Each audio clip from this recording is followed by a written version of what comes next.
ನಾನೇ ಬಗೆಹರಿಸಿಕೊಳ್ಳೋದೇ ಗತಿ ಇಲ್ಲ. ನೋಡಿ, ನಾನು ನಿಮ್ಮ ಪತಿ ನಿಜ. ಏನಾಗ್ಬೇಕಿಲ್ಲ ಇವು ಎಲ್ಲ ನಮ್ಮ ಕಣ್ಣು ಮುನ್ನಡೆ ಮಾಡ್ತೀರಪ್ಪ. ಯಾರನ್ನು ಕೇಳಿ ಬಂದಿರಿ ಮನೆಗೆ? ನನ್ನ ಮನೆಗೆ ನಾವು ಬರೋದ ಕೈ ಯಾರನ್ನ ಕೇಳಬೇಕು? ಎಷ್ಟು ದಿನ ಅಂತ ಅವ್ರ ಮನೆಯಲ್ಲಿ ಇರಲಿ, ಅದು ಅಸಾಧ್ಯ. ಹೆಣ್ಣು ಹೆಂಡತಿ ಆದ ನಂತರ ಗಂಡನ ಮನೆಯಲ್ಲಿ ಅವಳು ತೊತ್ತಾಗಿರಬಹುದೇ ವಿನಃ ತವ್ರ ಮನೆಯ ಅವಳ ಸ್ವಂತ ಅಲ್ಲ. ಎಷ್ಟು ದಿನ ಅಂತ ತವ್ರ ಮನೆಯವರು ಸಲ್ಲುತ್ತಾರೆ. ಭಿಕ್ಷೆ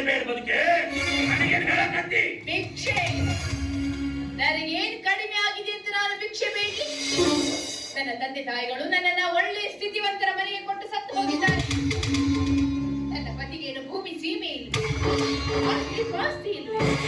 ನನ್ನದಾದ ಮನೆಯಲ್ಲಿ ಅದೆಷ್ಟೋ ನಿರಾಶ್ರಿತ ನಾಯಿಗಳ ತಿಂದು ಬದುಕುತ್ತಿರುವಾಗ ನಾನ್ಯಾಕ್ರಿ ಭಿಕ್ಷೆ ಬೇಡಬೇಕು?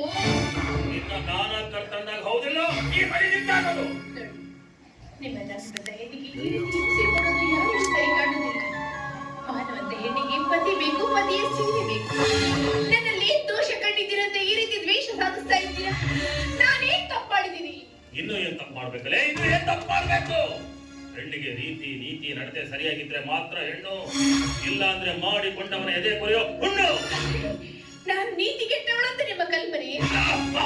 ನೀನು ಡ್ಯಾಡಿ ಊರಾಗಿ ಇದ್ದುಕೊಂಡು ದಿನಕ್ಕೊಬ್ಬನ ಜೊತೆ ಚಕ್ಕಂದ ಹೊಡೆಯೋ ನೀನು, ಅದ್ಯಾವ ನಿನ್ನ ಕರತಿ ಅಂತ ಕಾಯವ. ನಾನು ಆ ರೀತಿ ಅಲಿಯುವುದನ್ನ ನೀವು ಒಮ್ಮೆ ಆದ್ರೂ ಕಣ್ಣಾರೆ ಕಂಡಿದ್ದೆ. ನಾನ್ಯಾಕೆ ಕಾಣಬೇಕು? ನಿನ್ನ ರೀತಿ ನೀತಿ ನಡತೆ ಕಂಡವರು ಕೌಡಿಲ್ಲೇ ಇದ್ದಾರ, ಬೇಕಾದ್ರೆ ಕೇಳಿಸೋ.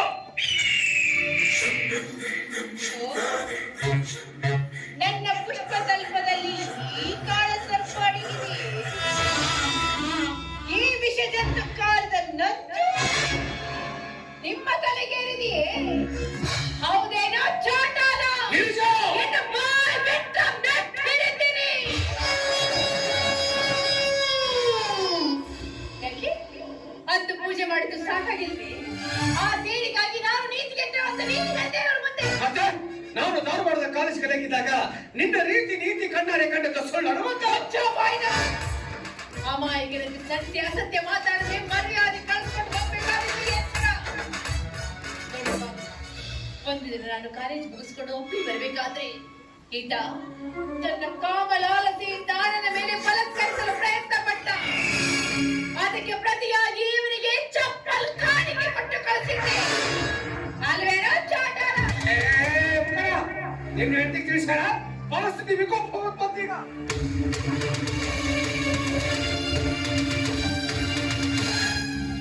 ಹೋದ್ರೆ ಅಂತ ಇದ್ರಾಗ ಏನಾದ್ರು ತಿಳಿಯಾಕೆ ಹೋಗ್ತಕ್ಕ. ನಾನು ಈ ಊರಿನ ಗೌಡ. ನಾನು ಮನಸ್ಸು ಮಾಡಿದ ಜೀವಂತ ಸುಳಿಸ್ಬಿಟ್ಟೇನು.